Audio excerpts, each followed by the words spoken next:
どうもありです。今回はある3つの特殊包丁をレビューしていきます。そこで今回の動画というのが前回の動画、金沢にある鍛冶屋さん、安工房というオーダーメイドをね得意としてる鍛冶屋さんがあるんですけど、そこで作ってもらった刃物です。では早速3つ紹介します。まず1つ目がメッツァルーナ、2つ目が特大パン切り包丁で、3つ目がさばき包丁です。1つ目のねこのメッツァルーナ、ここにあるんですけど、これはあるアニメのキャラクターに憧れてもうずっと使いたかったんですね。どんなもんかとずっと欲しかったんで、今回ちょっと特注で作ってもらいました。で2つ目の特大パン切り包丁がこちらですね。ここにあるんですけど、これもねもともと違う刃物だったので、ちょっとそれも後ほど紹介します。で3つ目がさばき包丁で、実際ねここにあるんですけど、これは安木さんがねさばきにはこれが適してるんじゃないかってことで考えた包丁となります。これはね少しの期間だけお借りしてちょっと試してます。後日返すやつです。はい、ではこのメッツァルーナから紹介します。メッツァルーナとはイタリアのナイフで、イタリア語で半月を意味します。メッツァが半分でルーナが月ですね。どんなものか一言で言うと、刻み物に特化した包丁です。端にそれぞれ持ち手がついてて、それを左右にこうやって揺らしながら切ることで刻むことができます。この刻み作業、牛刀とかでもその峰にねこういう感じで峰に手を置いて、こういうねやり方すれば刻み物やりやすくなるんですが、メッツァルーナっていうのはそれよりももっと早くね刻み物に特化した包丁となってます。では次、この素材の話をします。刃は白鋼といって白煮を使用してます。でこの表面のこの黒い色、これはお茶とレモンと塩、これらを使ってそのタンニン色素で黒くさせてます。これはね他の黒サビ加工と違って毒素のないものなので、体にも食材に付着しても問題ない、体に優しいとのことです。でこの口がね、この部分ですね、ここは青銅でできてます。でこっちの木材が黒炭です。はい、では次、このメッツァルーナと他のメッツァルーナ、よくあるメッツァルーナと何が違うのかってことを紹介していきます。それは特にこの持ち手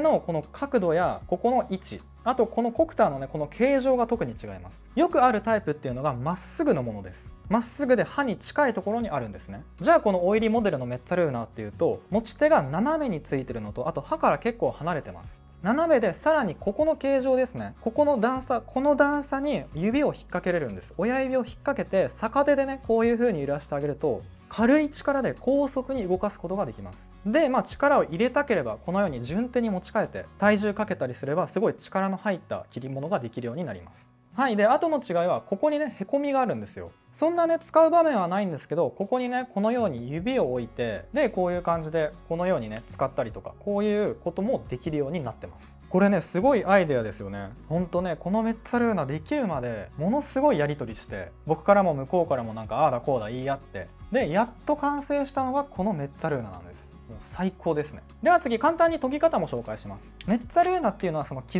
むっていう作業なので、刃を薄くする必要はないんですね。なので刃先だけの研ぎを行います。で研ぐ角度っていうのが見て分かる通り結構縦気味なんですよ。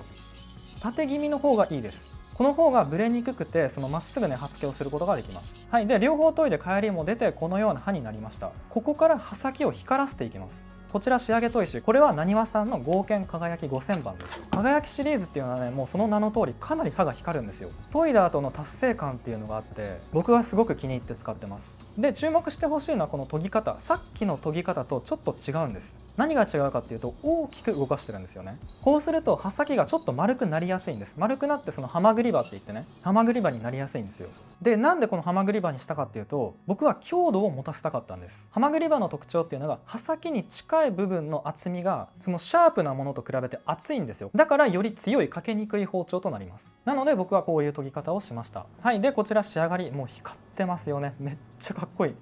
ほんとね、この輝きシリーズっていうのはその達成感があります。8000番とかはもっと光りますよ。輝きシリーズは5000番と8000番を僕はかなり愛用してます。はい、で次、試し切り、ここ音聞いてみてください。はい、すっごい気持ちいいですね。でこの紙切るって作業、包丁は紙切るものじゃないってね声もあると思うんですが、おっしゃる通りそうです。なんですが、やっぱ刃の状態をちゃんと刃元から切っ先まで刃こぼれがないか、切れ味がどこが悪いかっていうのを確かめるのって紙が一番手軽で確かなんですね。どうしても見た目ではわからない刃こぼれだったり、あとちゃんと刃がついてるかだったりっていうのは、やっぱこういった全体を通すような試し切りじゃないとどうしても分かりにくいので、僕はこの紙で切るって作業は必要かなと個人的には思います。あと紙を切ると帰りがね、まだ残ってた帰りが一回取れて、でそれでより切れるようになるってことは結構あるので、切れ味の確認もそうですけど帰りもね一緒に取れたりもします。はい、では次、こちらの特大パン切り包丁いきましょうか。こちらもう見てください。これこれもうこれやばいですよね。これ僕がね勝手にパン切り包丁って名付けてるだけなんです。もともとはマチェットナイフというスペイン語でね山刀を意味するんですけど、その山に住む人たちが草とか枝とかをねなぎ払ったりする、そういった道具です。はい、そんな道具は僕はパン切りとして使おうと思った理由っていうのがあって、それをねまずこちらの映像をご覧ください。人生で初めて砥石に出会ったのがそこなんですね。はい、これです。これが元々のこの子なんです。この取材の時にこれを見て、このもうなんか勇者が持ってそうな三国志に出てきそうなね錆びたこの子を見て、すごくかっこいいなと思ったんですよ。でかっこいいのと、あと何か使えないかなと思ってよーく観察したら、これ食パンを切るのに適してるぞって思って、でその場で欲しいって言いました。そのままじゃ使えないので無理言ってもう一度焼き入れして、で硬くしてもらって、で磨いて薄くもしてもらって、で刃に関しては自分で刃をつけて、こんな大きい刃物研いだことなかったのでもう大興奮しました。はい、で実際パンを切ってみてどうだったか。やっぱり刃渡りが長くて、で適度なこの Rっていうのがあって、でこの刃の薄さ、こういったものっていうのは引いた時にすごい切りやすいんですね。あとね加工刀になった気分になれるのも魅力です。こちらの絵もねこの緑色の紐で巻いてくれてるんですけど、これも僕が緑色でこんな質感でってことを指定して作ってもらいました。本当にもう最高です。所有欲がもうすごいですよね。はい、では次、さばき包丁。やっぱりね動画でも言ってた通り、その手との一体感ですね、それをすごくいいなと感じて、このサイズ感ものすごいいいですね。自分の手が刃物になったかのように扱える、そういった扱いやすさがあります。こういった使い方、ここの R が強いため、そのカワハギとかでもそうなんですけど、空中で引きながら切るという作業にすごく特化してます。はい、では今からアジをさばいていきます。ぜひさばき方も同時に覚えてください。アジはゼイゴと言われるこの硬い鱗の部分があるので、それをまず取ります。尾を右にして右側から左に向かって身を押さえながらゼイゴのある部分だけをすき取ります。で包丁の切っ先だったり顎っていうのをうまく使いながら鱗を描いていきます。鱗が取れたらその後頭を落とします。胸びれと腹びれを結んだ線に包丁を入れ、真ん中の背骨に当たるまで入れます。この時包丁を真下にするんじゃなくて、ちょっと斜めにして入れると身がもったいなく済みます。で反対に向けて同じく胸びれ腹びれを結んだ線に包丁を入れ、でその後背骨に包丁を当て軽くついて断ち切ります。次に内臓を取り出していきます。頭を右に向けて包丁を斜めにし、肛門のところまで切り進めます。そして包丁の顎を使い内臓をかき出します。この血合いの部分も傷つけてしっかりね見えるようにします。ここをね洗いたいので。でこれ洗った後なんですが、水でお腹を洗ってまな板も包丁もきれいにして、今から三枚おろしにしていきます。頭を右腹手前にしてさばきやすいようまな板の手前側に置きます。ヒレより上に包丁を入れ、中骨を感じながら引いて切ります。この中骨を感じるこの音聞いてください。このカタカタカタと音、これは骨の上を滑れてる証拠ですね。身が残ってないということです。で真ん中まで入れば回転させ、同じくヒレの上背びれより上に包丁を入れ、骨を感じながら引いて開いていきます。で真ん中まで入れば尾っぽ付近に切っ先を貫通させ、で左手で尻尾を押さえ包丁の角度を斜めにし左に滑らせます。そして最後尾の部分を切ってあげれば1枚おろせました。次反対、次は背からいきます。同じくヒレの上に包丁を入れ真ん中まで開いていきます。で回転させてまたヒレより上に包丁を入れるのですが、ここがポイントです。ここは腹がねまな板にねだれてる状態なんですよ。なのでその腹を少し持ち上げてあげます。そうすると肛門付近の骨と身がついているところまでっていうのが分かりやすくなります。なので左手で持ち上げながら切ってみてください。はい、で先ほどと同じく切っ先で貫通させ、で左手で尾をつまむように押さえ、包丁の角度を変え左に滑らせ、で尾の部分も切り取りってことをすると、これで身が2枚中骨1枚の3枚おろしの完成です。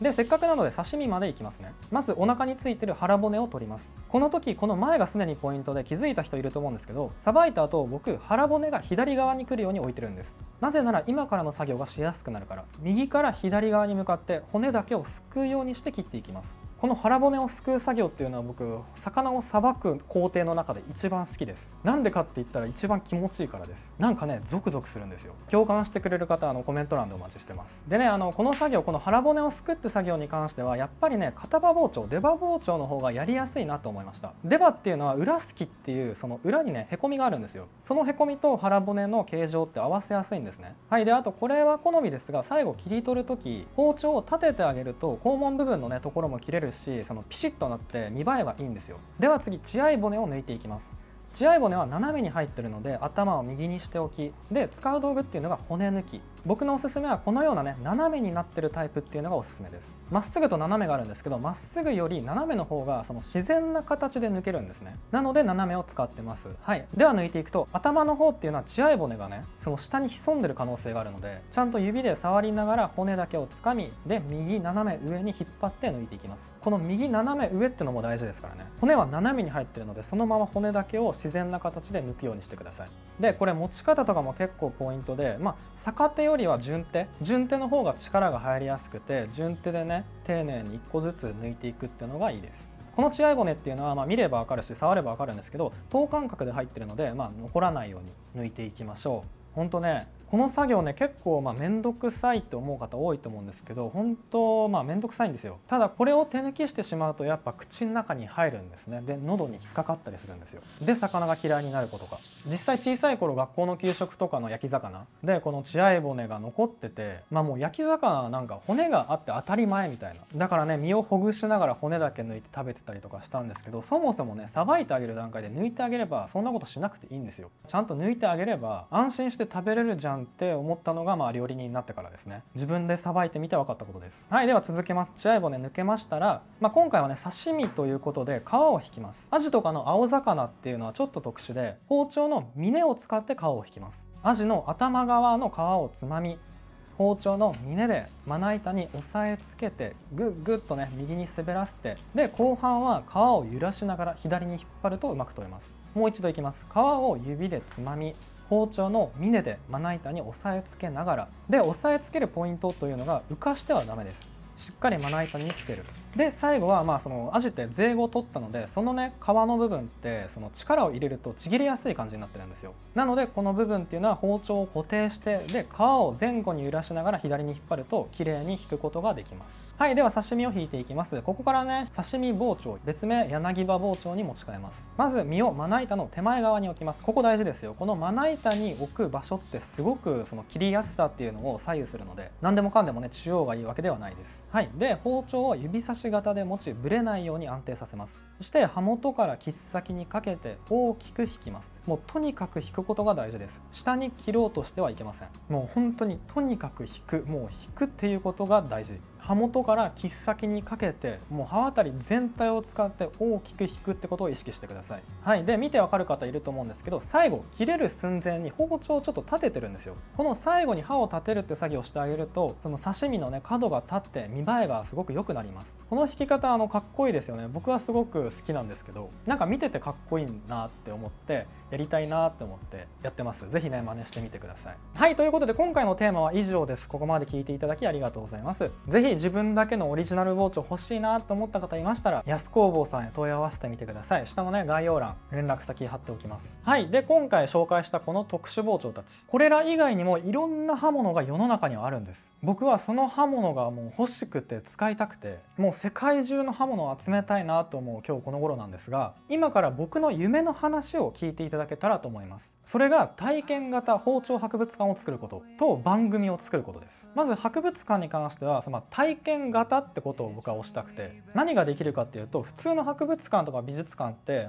そのね物が飾られてて別に触れなかったりとか、ただ見るだけとか、刃物の産地行くと刃物ミュージアムとかあったりして、触れるとこは触れたりするんですけど使えないじゃないですか。で僕が目指してるのってその先なんです。使えもするし研げるもする。要は僕のその持ってる包丁たち、つまり僕の私物なんですけど、それらを自由に使っていいですよ、自由に研いでいいですよっていうその環境、そういった体験型の包丁博物館で、そこではオイリ工房として家事ができる環境だったり、研ぎができる環境だったり、刃付けができる環境だったりってのも整えて、なんか包丁作りのその一連の工程はできるような環境にして、なんかツアーでもいいですし、もっともっとねなんか包丁の良さ、作ることの楽しさ、研ぐことの楽しさ、料理することの楽しさっていうのを広める場、伝える場所っていうのが欲しいなって最近思って、で絶対やろうと思いました。だからそのためにはもういろんな包丁、もっともっと包丁欲しい、もっと世界中のねいろんな刃物集めて、で刃物だけじゃなくて砥石もです。いろんな砥石、まだまだ僕持ってない砥石たくさんあるんですよ。もっともっと欲しくて、もうこの世の全ての砥石と刃物を支配、そういったね気持ちがあります。僕の人生っていうのは包丁への恩返しなので、包丁にね生きてる意味っていうのを与えてもらってるので、僕はその包丁に恩返しするためにもう包丁のために生きてるし、包丁のために死にます。はい、ちょっとね熱くなっちゃったんですが、もう一個なんだっけ。はい、では2つ目の夢、それが番組を作ることです。まあ番組って言ったらね、もうこの YouTube チャンネルがある意味番組みたいなもんなんですけど、僕が目指してる番組っていうのがゲストを呼べるような番組です。イメージしやすいのが例えばアメトーークとか、あれがまさに僕のイメージにぴったりなんですけど、僕がね今まで会ってきた人たちとかある分野の職人、専門家たちを呼んでいろいろね話し合うっていう、そういった番組、番組っていうかスタジオですね。そういったスタジオを作りたいんです。さっきのスタジオと博物館一緒でもいいんですけど、本当そういう建物を作りたいんです。この番組をなんで作りたいかって思ったかっていうと、包丁工房忠房の曽根社長と話してる時に、その曽根社長から「おいりくん、鍛冶サミットやってよ」って言われて、鍛冶サミットって思って、要は全国の鍛冶職人を集めて、でその鍛冶のマニアックな話だったりとか、そういったのをもうひたすら話し合う場っていうのをやってよって曽根社長に言われた時に、もうビビッときて、絶対面白いじゃん、絶対やろうと思って、だから絶対やります。本当にアメトーークみたいなあんな雰囲気ですね。アメトーークみたいに複数人じゃなくてもいいんですよ。一人呼んでなんか徹子の部屋みたいな、ああいったゲストを呼べるようなスタジオっていうのを作りたいと思ってます。作ります。オイリの部屋っていうのを作ります。本当観客とかも入れてね、僕の視聴者を応募して、本当テレビ局のスタジオみたいな、そういったことを考えておりますので、ぜひ楽しみにお待ちいただけたらと思います。これが僕の夢です。はい、以上です。終わります。今回の動画少しでもいいなと思っていただきましたら、ぜひグッドボタンとチャンネル登録よろしくお願いします。それではまた次の動画でお会いしましょう。ありがとうございました。